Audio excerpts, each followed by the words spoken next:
Vector chapter में 3 dimensional geometry chapter में हम लोग लाइन के बारे में पढ़ रहे थे और लाइन में भी हम लोग एंगल बिटवीन टू लाइंस पढ़ रहे हैं। एंगल बिटवीन टू लाइंस में हमने उसका वेक्टर फॉर्म में भी एंगल फाइंड आउट किया है और कार्टेशियन फॉर्म में भी एंगल फाइंड आउट किया। चलिए इसी एंगल बिटवीन टू लाइंस पर बेस्ड कुछ क्वेश्चंस को सॉल्व करते हैं, जिसमें आज का जो हमारा पहला क्वेश्चन है ये है find the angle between the lines. Find the angle between the lines x plus 4 upon 3 is equal to y minus 1 upon 5 is equal to z plus 3 upon 4 and x plus 1 upon 1 is equal to y minus 4 upon 1 is equal to z minus 5 upon 2। यहाँ पर हमें दो lines दिए हुए हैं, दोनों के दोनों लाइंस कार्टेशियन फॉर्म में हैं और इनके बीच का एंगल फाइंड आउट करने बोला गया है। सेकंड क्वेश्चन में find the angle between the lines r vector is equal to 3 I cap plus 2 j cap minus 4 k cap plus lambda I cap plus 2 j cap plus 2 k cap and ये हमारा पहला line हो गया और यहाँ से हमारा ये दूसरा लाइन है r vector is equal to 5 j cap minus 2 k cap plus mu 3 I cap plus 2 j cap plus 6 k cap। यहाँ पर हमें एक कार्टेशियन फॉर्म में क्वेश्चन है और एक वेक्टर फॉर्म में है और दोनों के दोनों में हमें इन दोनों लाइंस के बीच का एंगल फाइंड आउट करना है। सबसे पहले हम इस क्वेश्चन नंबर 2 को सॉल्व करेंगे। सबसे पहले इस क्वेश्चन नंबर 2 में सॉल्यूशन में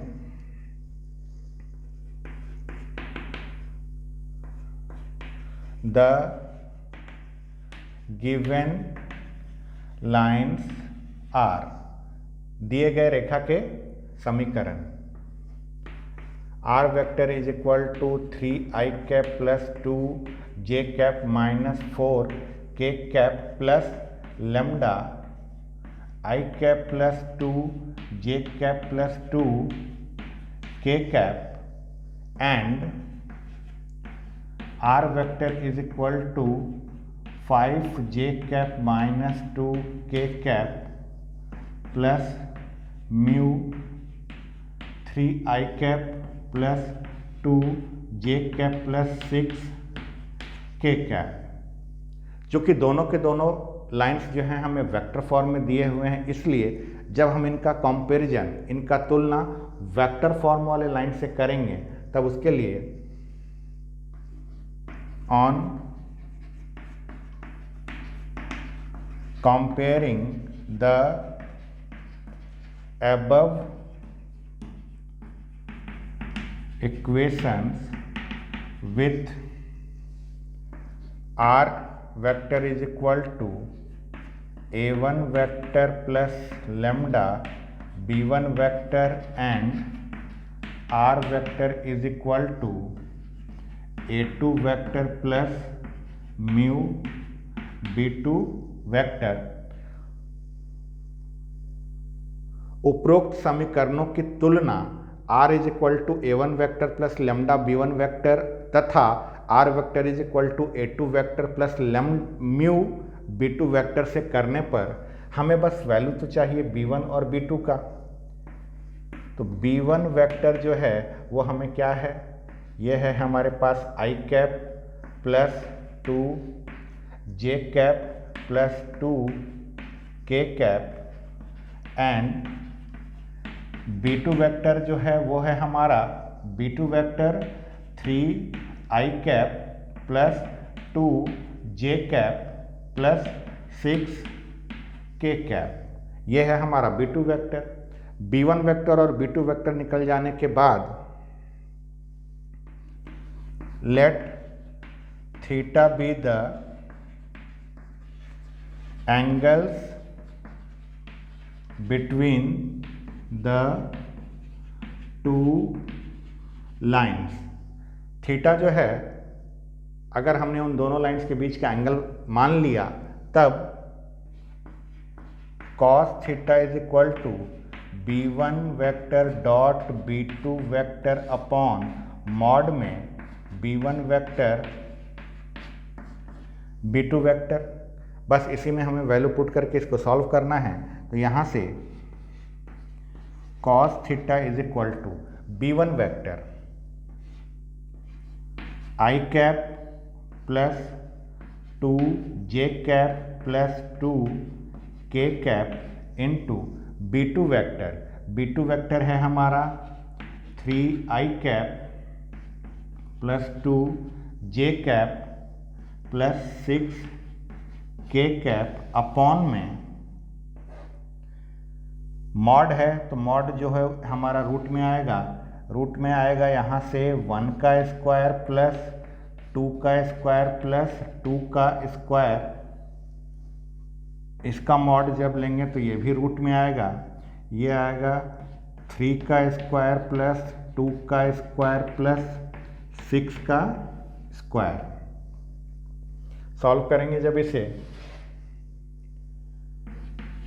cos theta is equal to, चूंकि यहाँ पर डॉट प्रोडक्ट है तो डॉट प्रोडक्ट में i का i के साथ, j का j के साथ और k का k के साथ मल्टीप्लिकेशन होता है, तो यहाँ पर हमारे पास आ जाएगा, यहाँ पर 1 है और यहाँ पर 3 है, तो 1 इंटू 3 प्लस यहाँ 2 है और यहाँ 2 है, 2 इंटू 2 प्लस यहाँ पर 2 है और यहाँ पर 6 है, 2 इंटू 6 अपॉन ये है हमारा 1 का स्क्वायर 1, 2 का स्क्वायर 4 और ये 2 का स्क्वायर फिर 4, 4 4 8 और 1, ये रूट अंडर 9। और इधर अगर हम बात करें 3 का होल स्क्वायर 9, 2 का होल स्क्वायर 4 और 6 का होल स्क्वायर 36, 36 और 4 40, 40 और 9 49।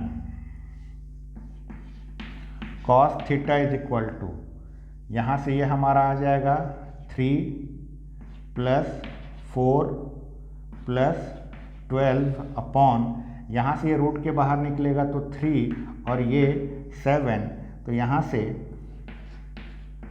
cos theta is equal to 12 4 16, 16 3 19 और ये हमारा 21, तो यहाँ से हमारे पास आ जाएगा theta is equal to cos inverse, theta is equal to cos inverse 19 upon 21। ये हमारी थीटा की वैल्यू निकल गई। ये हमने इन दोनों लाइंस के बीच का एंगल फाइंड आउट किया। यहाँ पर जो हमने एंगल फाइंड आउट किया ये दोनों के दोनों वेक्टर फॉर्म में थे। अब चलिए फर्स्ट क्वेश्चन की तरफ।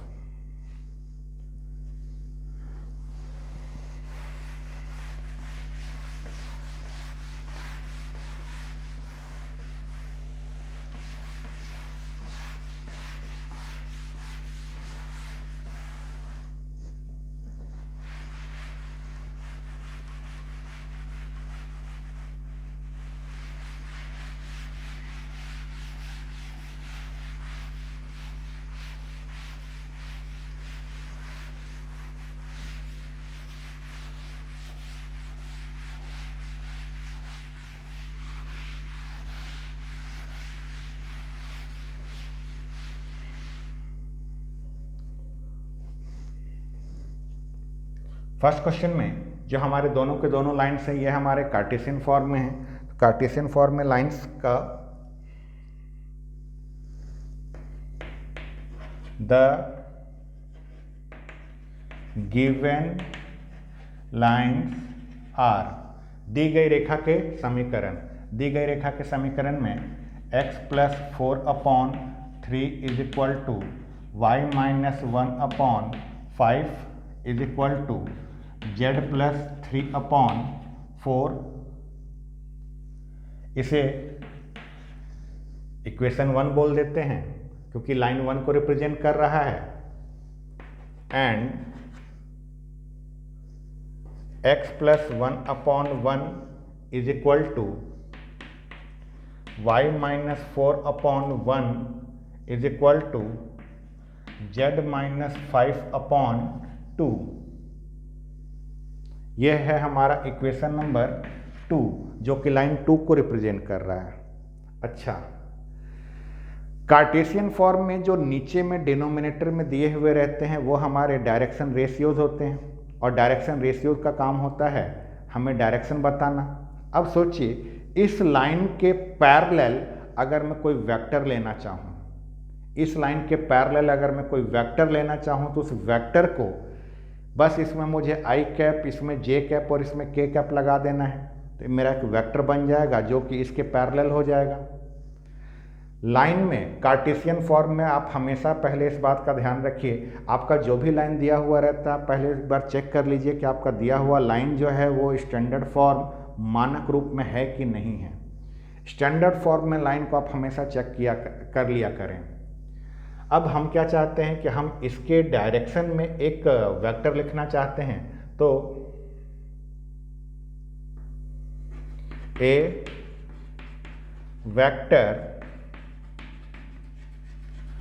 Parallel to line 1। Line number 1 जो है रेखा 1 के समानांतर अगर हम एक सदिश लेना चाहें तो मान लीजिए हमने इसको m1 वेक्टर नाम दिया, तो ये हमारे पास क्या आ जाएगा 3i cap plus 5j cap plus 4k cap आ जाएगा। और ठीक इसी तरह a vector parallel to line 2। इस लाइन 2 के पैरेलल में अगर मैं एक वेक्टर निकालूं तो मैं इसको नाम m2 वेक्टर दूंगा, और ये m2 वेक्टर मेरा आएगा i cap plus j cap plus 2k cap. अब इन दोनों लाइंस के बीच का जो एंगल होगा, चूँकि m1 वेक्टर जो है वो लाइन 1 के पैरेलल है और m2 वेक्टर जो है लाइन 2 के पैरेलल है, तो इन दोनों लाइंस के बीच का जो एंगल होगा दरअसल वो इनके बीच का भी एंगल होगा। Late theta be the angle between the two lines. Let theta be the angle between the two lines. Then अगर हमने दोनों लाइंस के बीच का एंगल थीटा मान लिया, तब cos theta is equal to m1 vector dot m2 vector upon mod m1 vector mod m2 vector आएगा। Value बस पुट करना है, सॉल्व करना है। cos theta is equal to m1 vector है हमारा 3i cap plus 5j cap plus 4k cap, और m2 vector है हमारा i cap plus j cap plus 2k cap upon mod. अगर हम इसका लें तो यहाँ से हमारा 3 का होल स्क्वायर प्लस 5 का होल स्क्वायर प्लस 4 का होल स्क्वायर, और यहाँ से अगर लें 1 का होल स्क्वायर प्लस 1 का होल स्क्वायर प्लस 2 का होल स्क्वायर, बस इसे सॉल्व करना है। cos theta is equal to dot product है i का i के साथ, j का j के साथ और k का k के साथ, तो 3 into 1 plus 5 into 1 plus 4 into 2 upon में ये रूट में ये हमारा हो जाएगा 9 प्लस 25 प्लस 16, 9 प्लस 25 प्लस 16, और इसका रूट में आएगा 1 plus 1 plus 4।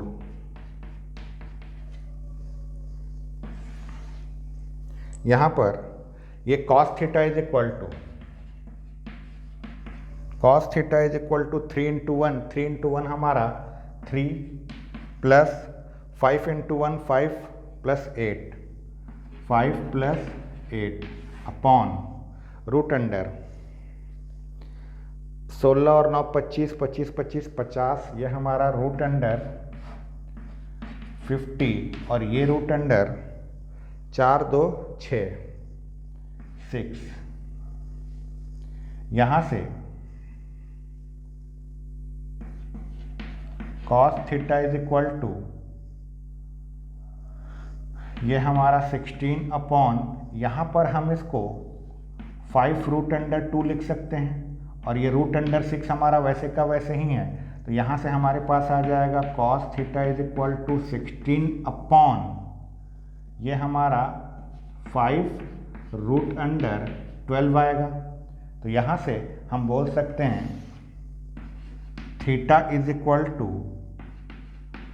cos inverse 16 upon 5√12, ये हमारी थीटा की वैल्यू निकल गई। ये हमने जो एंगल फाइंड आउट किया ये इन दोनों लाइंस के बीच में फाइंड आउट किया। अब इन दो बेसिक क्वेश्चन से आपको इस बात का आइडिया लग गया होगा कि जब हमें दो लाइंस गिवन होती हैं, दोनों के दोनों लाइंस या तो वेक्टर फॉर्म में होंगी या दोनों के दोनों लाइंस कार्टेशियन फॉर्म में होगा। वेक्टर फॉर्म में हो या कार्टेशियन फॉर्म में हो, उसके बीच का एंगल जो है हम इसी तरह से फाइंड आउट करते हैं। चलिए अब इसी में कुछ और क्वेश्चंस को सॉल्व करते हैं।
Find the angle between the lines। इस बार जो है हमारे पास वेक्टर फॉर्म में r vector is equal to 1 minus t i cap plus t minus 2 j cap plus 3 minus 2t k cap, और दूसरा लाइन जो है हमारे पास r vector is equal to s plus 1 i cap plus 2s minus 1 j cap minus 2s plus 1 K cap. ये हमारे दो lines हैं। यहाँ पर ये हमारे दो लाइन्स हैं और दोनों के दोनों लाइन्स जो हैं हमारे वेक्टर फॉर्म में हैं। अब इन दोनों के बीच का हमें एंगल फाइंड आउट करना है। सबसे पहले कभी भी आपको वेक्टर फॉर्म के लाइन गिवन हो या आपको कार्टेशियन फॉर्म के लाइन गिवन हो, आप सबसे पहले इस बात को चेक कर लें कि आपके जो दोनों लाइन्स हैं वो दोनों के दोनों लाइन्स क्या अपने स्टैंडर्ड फॉर्म में हैं। अगर लाइन्स आपके स्टैंडर्ड फॉर्म में नहीं हैं तो आपका सबसे पहला काम कि आप उसको स्टैंडर्ड फॉर्म में कन्वर्ट करें। यहाँ पर जैसा कि आप देख पा रहे हैं कि ये दोनों के दोनों लाइंस जो हैं अपने स्टैंडर्ड फॉर्म में नहीं हैं। अगर स्टैंडर्ड फॉर्म में नहीं हैं तो हमें इसको स्टैंडर्ड फॉर्म में कन्वर्ट करना है। लाइन का वेक्टर फॉर्म आपको अच्छे से समझ में आता है कि हाँ, ये लाइन का वेक्टर फॉर्म अपने स्टैंडर्ड फॉर्म में होता है। इसको स्टैंडर्ड फॉर्म में चेंज करने के लिए हम क्या करेंगे, सबसे पहले इसको पूरा मल्टीप्लाई करते हैं। सॉल्यूशन में r vector is equal to, इसको जब पूरा मल्टीप्लाई करेंगे तो यहाँ से क्या आएगा, i cap minus t i cap plus t j cap minus 2 j cap plus 3 k cap minus 2 t k cap. अब यहाँ से आपको दो अलग अलग हिस्से बनाने हैं। अब यहाँ पर आइए, हम लोगों को लाइन के वेक्टर फॉर्म में लेम्डा देखने की आदत है। लेम्डा की जगह पर हमने म्यू भी देखा। आखिरकार सोचिए कि ये लेम्डा और म्यू होते क्या हैं। लेम्डा और म्यू अपने आप में कुछ कांस्टेंट्स होते हैं। यहाँ पर वो कांस्टेंट जो है वो हमारा टी है। लेमडा और म्यू की जगह पर अब हमारे पास नया कांस्टेंट टी आ रहा है। ये नहीं ये टी कुछ अलग सा पार्ट है, ऐसा नहीं है। टी जो है हमारा यहाँ पर कांस्टेंट है। इसी लाइन को देखिए हम कैसे लिख सकते हैं, R vector is equal to, हमने सबसे पहले इस आई कैप को लिया, आई कैप के बाद हमने माइनस का 2j कैप ले लिया और इसके बाद हमने प्लस का 3k कैप ले लिया।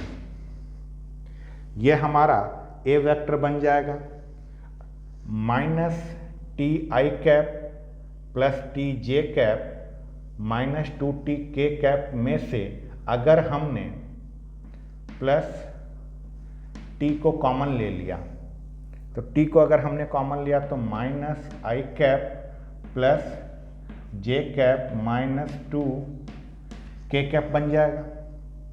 ये हमारा वेक्टर ए बन जाएगा और ये हमारा वेक्टर बी बन जाएगा।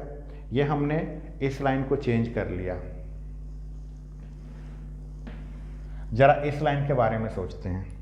तो इस लाइन में R vector is equal to S I cap plus 2s J cap minus J cap minus 2s K cap minus K cap, minus का मल्टीप्लिकेशन ध्यान से करिए।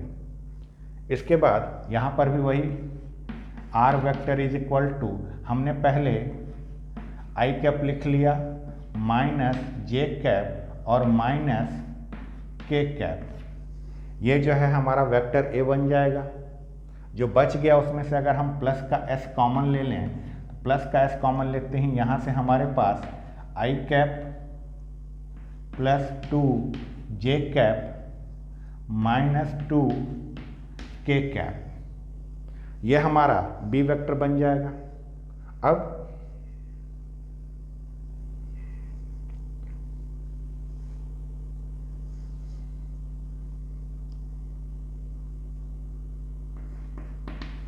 लाइन 1,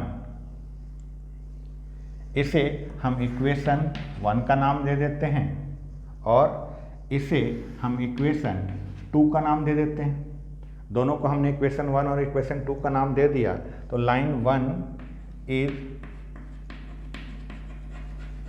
पैरेलल टू, इसको हम बी वेक्टर का नाम दे दे रहे हैं। बी वेक्टर की जगह पर हमारे पास क्या है, माइनस आई कैप प्लस जे कैप माइनस का 2k cap.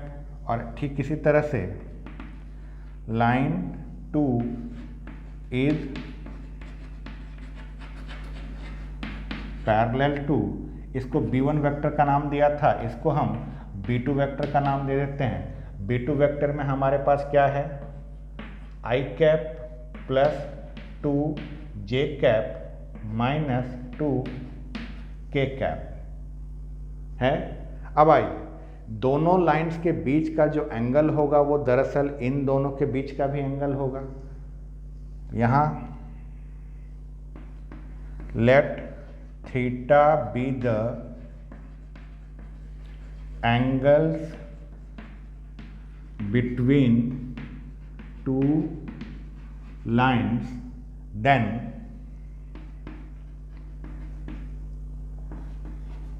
Cos theta is equal to, cos theta की अब हम वैल्यू निकालेंगे तो कॉस थीटा की वैल्यू आ जाएगी b1 vector dot b2 vector upon mod में b1 vector mod b2 vector.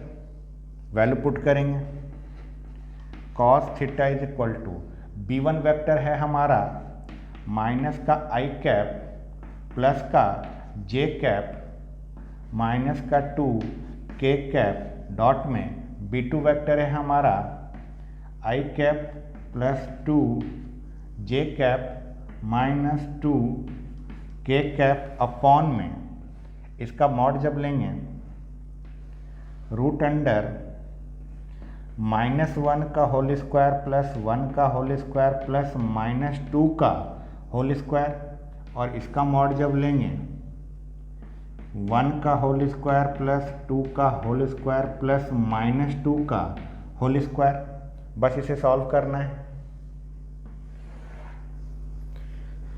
ये हमारा कॉस थीटा वैसे का वैसे ही यहाँ पर डॉट प्रोडक्ट है तो आई का आई के साथ, जे का जे के साथ और के का के के साथ, तो यहाँ से -1 और यहाँ से 1, -1 इंटू 1 प्लस यहाँ से 1 और यहाँ से 2, 1 इंटू 2 प्लस यहाँ से -2 और यहाँ से भी -2, -2 अपॉन रूट अंडर की अगर हम बात करें तो यहाँ पर 1 1 और 4, 1 प्लस 1 प्लस 4 और इसके रूट अंडर की अगर हम बात करें 1 प्लस 4 प्लस 4, 1 प्लस 4 प्लस 4, यहाँ से cos theta is equal to ये हमारा माइनस का 1 प्लस का 2 और ये हमारा प्लस का 4 अपॉन रूट अंडर 6 और ये हमारा root under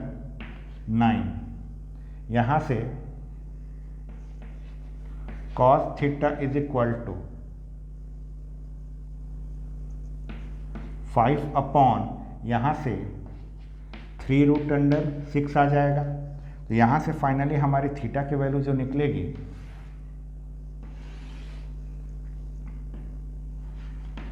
theta is equal to cos inverse 5 upon 3 root 6, 5 upon 3 root under 6।